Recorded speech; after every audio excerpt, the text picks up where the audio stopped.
मार्क्सवादी मूल्य र मान्यतालाई तिलाञ्जली दिइसकेपछि व्यक्तिवादमा चुल्लुमा डुबेपछि अनि व्यक्तिवादी अहंकारको घोडामा सवार भइसकेपछि त्यो पार्टीलाई आफ्नो निजी कम्पनीको रूपमा ठानिसकेपछि जनताका बहुदलीय जनवादका सबै मूल्य र मान्यतालाई तिलाञ्जली दिइसकेपछि कि अहिले हामीलाई साथ छोडेका कमरेडहरू आफै अगाडि सरेर अनेकौं पार्टीहरू निर्वाचन आयोगमा दर्ता गरेर त्यो पार्टी अहिले पनि जिउँदैछ प्रमाण साक्षीको रूपमा। कम्युनिस्ट आन्दोलन मात्रै होइन, नेपालको राजनीति मात्रै होइन, विश्वको सन्दर्भमा पनि पार्टीहरू गठन पुनर्गठन, एकता विभाजन पुनरेकता, नयाँ एकता, यो सबै क्रमबाट बुझिँदै गएको छ।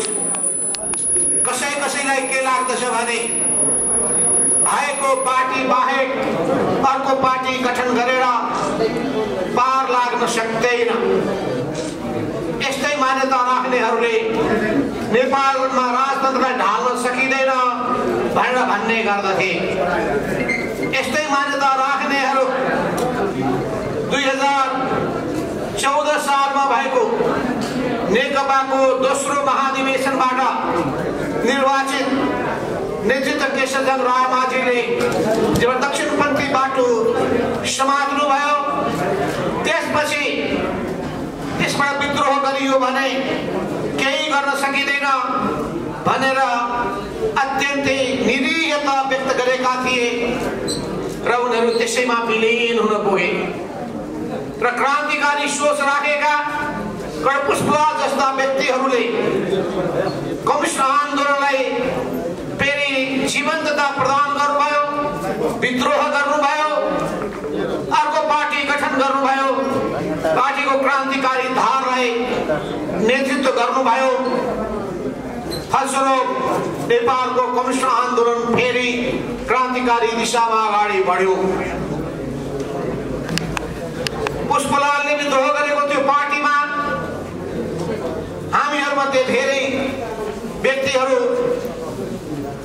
त्यहाँ रहेका थियौं। कारण बेदुराम पनि त्यही पार्टीमा, बेदुराम भुषाल पनि त्यही पार्टीमा हुनुहुन्थ्यो, मदन भण्डारी पनि त्यही पार्टीमा हुनुहुन्थ्यो, जीवराज आश्रित मोदनाथ पक्षी जस्ता, वामदेव गौतम जस्ता योद्धाहरू पनि त्यही पार्टीमा हुनुहुन्थ्यो। तर त्यो पार्टीबाट फेरि हामीले विद्रोह गर्नु परेको थियो। विद्रोह गरेर नयाँ पार्टी निर्माण गर्ने अभियान सुरु गर्नु परेको थियो। त्यसैगरी अनेक समूहहरू थिए, मनमोहन समूहबाट विद्रोह गर्दै झापा विद्रोह भयो, कमरेड मुकुन्द नेउपाने त्यही झापा विद्रोहको माध्यमबाट अगाडि बढ्नुभयो। राधाकृष्ण मैनाली, मोहनचन्द्र अधिकारी जस्ता योद्धाहरू त्यही धारबाट अगाडि बढ्नुभयो अनि त्यही धारबाट अगाडि बढ्ने सिलसिलामा नै हामीले 2032 सालमा अखिल नेपाल कम्युनिस्ट क्रान्तिकारी कोअर्डिनेसन कमिटी मार्क्सवादी लेङवादी अनेक क्रका कोका माले भन्थ्यौं हामी, छोटकरीमा कोके भनेर हामीले सम्बोधन गर्न थाल्यौं। त्यो कोकेको संस्थापक हामीहरू नेकपा मालेको संस्थापक हामीहरू, नेकपा एमालेको संस्थापक हामीहरू, त्यसको मूल नेताहरू हामी नै। हामीले यो सबै आन्दोलनलाई, पार्टीलाई अघि बढाउने काममा महत्त्वपूर्ण भूमिका निर्वाह गर्यौं। जेल खनाल, झलनाथ खनाल अहिले हाम्रो सामु हुनुहुन्न, उहाँ पनि कोकेको संस्थापक नेतादेखि लिएर अनि कोकेको महासचिव अनि पछि गएर नेकपा मालेको संस्थापक हुँदै नेकपा एमालेको अध्यक्ष भएर देशको प्रधानमन्त्री पनि हुने व्यक्ति कर्ण झलनाथ खनाल आज हाम्रो यहाँ अहिले उपस्थित हुनुभएको छैन। उहाँ दिल्लीमा अपोलो अस्पतालमा उपचार गराइरहनु भएको छ। हिजो मात्रै हामीले उहाँको सम्बोधन, प्रत्यक्ष सम्बोधन नवगठित पार्टी नेपाल कम्युनिस्ट पार्टी एकीकृत समाजवादीको केन्द्रीय कमिटीको बैठकमा उहाँले गर्नुभएको थियो। उहाँले यो पार्टी प्रतिको आफ्नो पूर्ण प्रतिबद्धता, विश्वास जाहेर गर्दै केपी ओली र त्यो गुटको दक्षिणपन्थी अवसरवादका विरुद्धमा दृढताका साथ जुत्नका लागि आह्वान पनि गर्नुभएको थियो। यो पार्टीको सन्दर्भमा बामदेव गौतमले पनि अत्यन्तै उत्साहपूर्ण प्रतिक्रिया व्यक्त गर्नुभएको छ। यी पुराना सबै योद्धाहरू उहाँलाई म धेरै धेरै सम्मान व्यक्त गर्दै अभिवादन गर्दै यो भन्न चाहन्छु कि हामी जुन हिसाबले नयाँ यात्रामा अगाडि बढेका थियौँ यो हाम्रो बाध्यता हुन पुग्यो। केपी ओली पार्टीलाई दक्षिणपन्थी भाषमा पारेपछि त्यहाँ उहाँले पार्टीमा सबै खालका मूल्य र मार्क्सवादी मूल्य र मान्यतालाई तिलाञ्जली दिइसकेपछि व्यक्तिवादमा चुल्लुमा डुबेपछि अनि व्यक्तिवादी अहंकारको घोडामा सवार भइसकेपछि त्यो पार्टीलाई आफ्नो निजी कम्पनीको रूपमा ठानिसकेपछि जनताका बहुदलीय जनवादका सबै मूल्य र मान्यतालाई तिलाञ्जली दिइसकेपछि र त्यसपछि क्रान्तिकारी योद्धालाई त्यो पार्टीबाट निष्कासन गरिसकेपछि त्यसका विरुद्धमा विद्रोह गर्ने बाहेक हामीसँग अरू कुनै विकल्प भएन। इतिहासमा यस्तो धेरै भएको छ। नेपालकै कम्युनिस्ट आन्दोलनमा पनि भएको छ। अनि समूहबाट पनि विद्रोह गरेर विद्रोही समूह अगाडि बढेको छ। स्वयं नेकपा माओवादीले पनि विद्रोह गर्यो, देशको महत्त्वपूर्ण शक्तिको रूपमा त्यो उदायो, अगाडि बढ्यो। इतिहासमा यस्तो हुने गर्दछ। विश्वमा पनि त्यो भएको छ। स्वयं कार्ल मार्क्सले विद्रोहको अगुवाई गर्नु परेको थियो। आफैले गठन गरेको प्रथम अन्तर्राष्ट्रिय फर्स्ट इन्टरनेसनल, त्यो इन्टरनेसनलमा जब अवसरवादीहरू हावी भए, त्यसलाई कब्जा गर्न पुगे, उहाँले त्यसलाई विघटन गर्नुभयो र त्यसपछि दोस्रो इन्टरनेसनलको सुरुवात भयो। दोस्रो अन्तर्राष्ट्रियमा पनि जब अवसरवादीहरू हावी भए अनि लेनिनले त्यसलाई विघटन गर्नुभयो, तेस्रो इन्टरनेसनलको उहाँले सुरुवात गर्नुभयो। त्यस हुनाले इतिहासमा यस्ता कुराहरू भइरहन्छन्। हिम्मत नभएकाहरू त्यतिकै थन्किरहेका हुन्छन्, गतिहीन हुन पुग्दछन्, त्यतिकै अरूबाट लत्तारिन्छन्, गलत कुराको पछि लागिरहन्छन्, त्यसको सामना गर्ने आँट गर्दैनन्। तर क्रान्तिकारी चेत भएकाहरू, क्रान्तिकारी सिद्धान्तमा प्रतिबद्ध भएकाहरू, राष्ट्र जनताप्रति जिम्मेवारी बोधको भावनाका साथ अगाडि बढ्ने क्रान्तिकारीहरू एउटा नयाँ आन्दोलन सृष्टि गर्ने उद्देश्य राखेर, त्यो पवित्र उद्देश्य राखेर पार्टी नयाँ निर्माणको अभियानमा जुट्ने गर्दछ। यस अर्थमा कम्युनिस्ट पार्टीको पुनर्गठनको अभियान पनि हो। यो नेपाली कम्युनिस्ट आन्दोलनलाई क्रान्तिकारी दिशामा लिएर जाने हाम्रो एउटा अर्को महत्त्वपूर्ण पाइला पनि हो। हामीसँग सिङ्गो देशका क्रान्तिकारी कार्यकर्ताहरू रहेका छन्। पूर्व एमालेमा पीडित भएका सबै मेचीदेखि महाकालीसम्म, तराईदेखि हिमालसम्म बसोबास गर्ने ती सबै क्रान्तिकारी जनसमुदायहरू र कार्यकर्ताहरू, जिल्ला जिल्लाका कार्यकर्ताहरू, प्रदेशका कार्यकर्ताहरू, विभिन्न जनवर्गीय संगठनमा आबद्ध भएका कार्यकर्ताहरू, विभिन्न तहको कमिटीमा बसेका कार्यकर्ताहरूको ठुलो पङ्क्तिले केपी ओलीको समूहबाट विद्रोह गर्नु भएको छ र अहिले गठित भएको कम्युनिस्ट आन्दोलनमा पुनर्गठित भएको नेपाल कम्युनिस्ट पार्टी एकीकृत समाजवादीमा एकताबद्ध भएको, समाहित भएको लगातार घोषणा गर्दै गइरहनु भएको छ।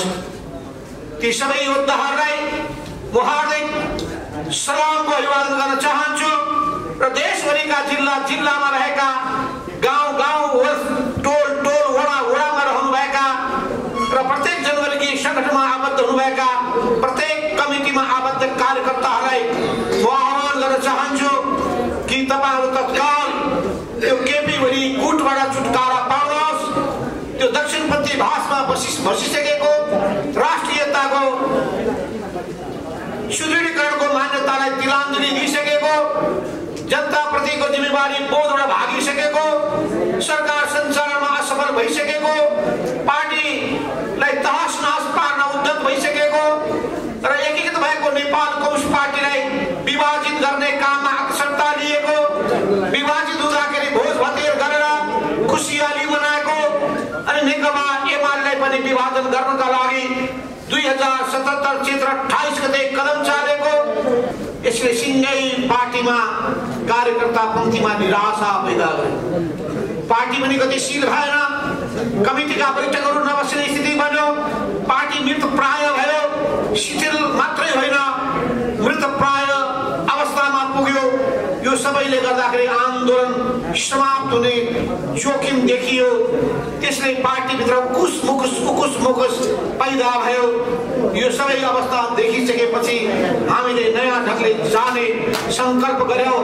2077 साल चैत्र 4 र 5 गते राष्ट्रिय कार्यकर्ता भेला गरेर हामीले विद्रोहको पहिलो बिगुल फुक्ने काम त्यही गर्यौं। विद्रोहको त्यो बिगुल फुक्ने बेलामा हाम्रा कतिपय सहयोद्धाहरू सँगसँगै हुनुहुन्थ्यो, तर हामी सबैलाई थाहा छ लामो यात्रामा जाँदाखेरि कोही बिचैमा थाक्दा रहेछन्, बिचैमा आँट उनको घट्दो रहेछ। अब थाकिरहन्छन्, आँट घटिरहन्छन्। विभिन्न कारणले गर्दाखेरि अघि बढ्न नसक्नेहरू बढ्न सक्दैनन्, तर अगाडि बढ्नेहरू, मूल लक्ष्य हासिल गर्न चाहनेहरू, क्रान्तिकारी दिशामा पार्टी लान खोज्नेहरू, पार्टीको क्रान्तिकारी रूपान्तरण गर्न चाहनेहरू त्यो दिशामा निरन्तर अगाडि बढिरहन्छ। हामीले चैत्र 4 र 5 गतेको राष्ट्रिय भेलाको मूल मर्म जुन हो, कार्यकर्ता देशव्यापी रूपमा फैलिएका कार्यकर्ताहरूको भावना बोकेर आएका यो चैत्र 4-5 को राष्ट्रिय भेलाका कार्यकर्ताको जुन चाहना र मूल भावना हो, त्यही भावनालाई हामीले आत्मसात गर्यौं। त्यही भावनालाई आत्मसात गरेर हामीले देशभरिमा संगठनको सञ्जाल फैलायौं। जिल्ला जिल्लामा कमिटीको पुनर्गठन, कमिटीको गठन विस्तार हुने कामहरू भयो। प्रदेश प्रदेशमा कमिटीहरू बने, जनवर्गीय संगठनको राष्ट्रिय भेलाहरू भयो। त्यसले केन्द्रीय कमिटीदेखि लिएर विभिन्न तहका कमिटीहरूको गठन गर्ने काम पनि गर्यो।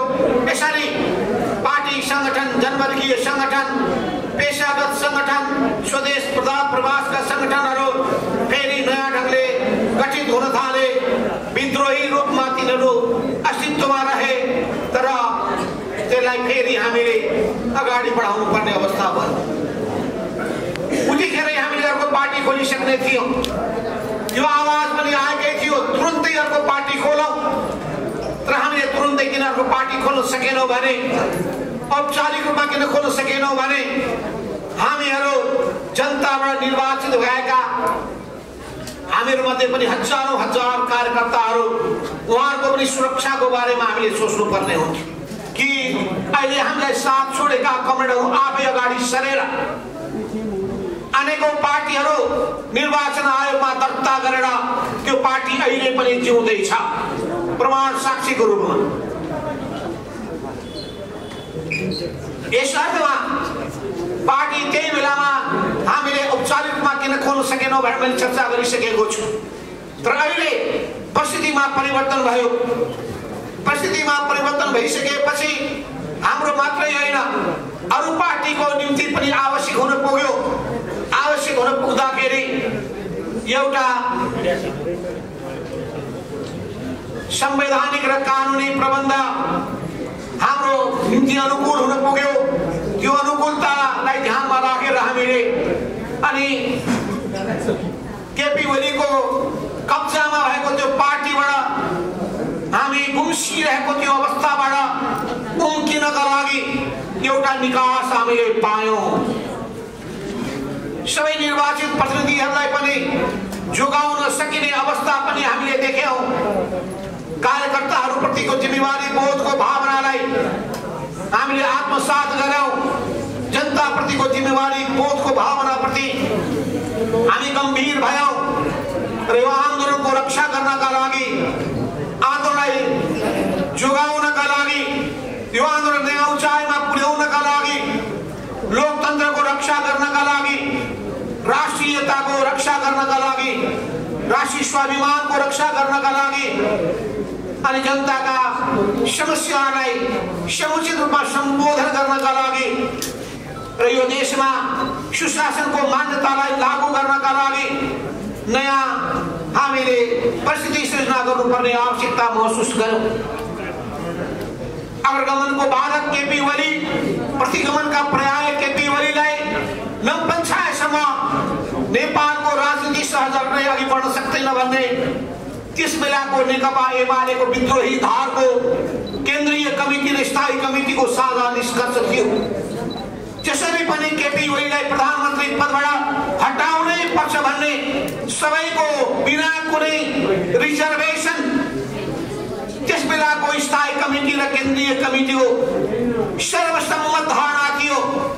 त्यही धारणाको आधारमा हामीले नेकपा माओवादीका अध्यक्ष प्रचण्डसँग कुरा गर्यौं, पुष्पकमल दाहाल प्रचण्डजीसँग कुरा गर्यौं अनि उपेन्द्र यादवजीसँग कुरा गर्यौं, जनता समाजवादी पार्टीका अध्यक्ष र नेपाली कांग्रेसका अध्यक्ष सभापति शेरबहादुर देउवाजीसँग कुरा गर्यौं अनि सबैले जिम्मेवारी दिनुभएको थियो हामीलाई शेरबहादुरजीलाई पनि साथमा लिएर जाउँ, उहाँहरूको पनि साथमा हामी सहकार्य गरौँ, एउटा नयाँ मोर्चा बनाऊ, केपी ओलीलाई अल्पमतमा पुर्याऊ, यो सरकारलाई खेलेर फालौँ, यो फाल्ने काम अगाडि बढ्नुस् भनेर सबैले मलाई नै जिम्मेवारी सुम्पिनु भएको थियो र मेरा सहयोद्धाहरूले मलाई पुरै साथ दिनुभएको थियो।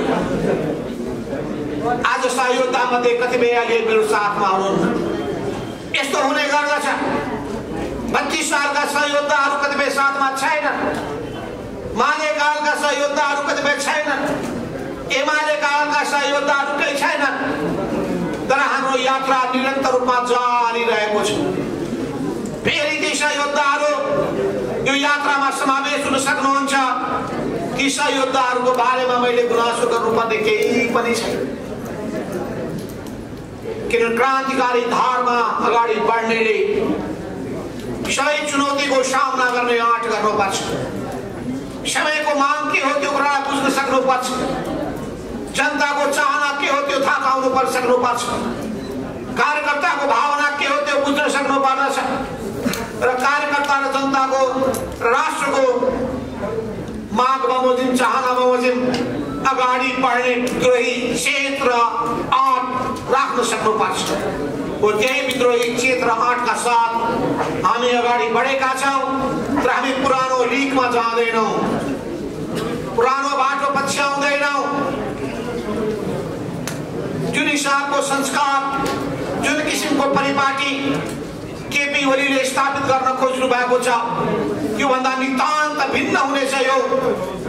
यो क्रान्तिकारी संस्कारयुक्त पार्टी हुनेछ, यो मार्क्सवाद लेनिनवाद प्रति समर्पित हुनेछ, जनताको बहुदलीय जनवादको मूल्य र मान्यतालाई आत्मसात गरेर अगाडि बढ्नेछ।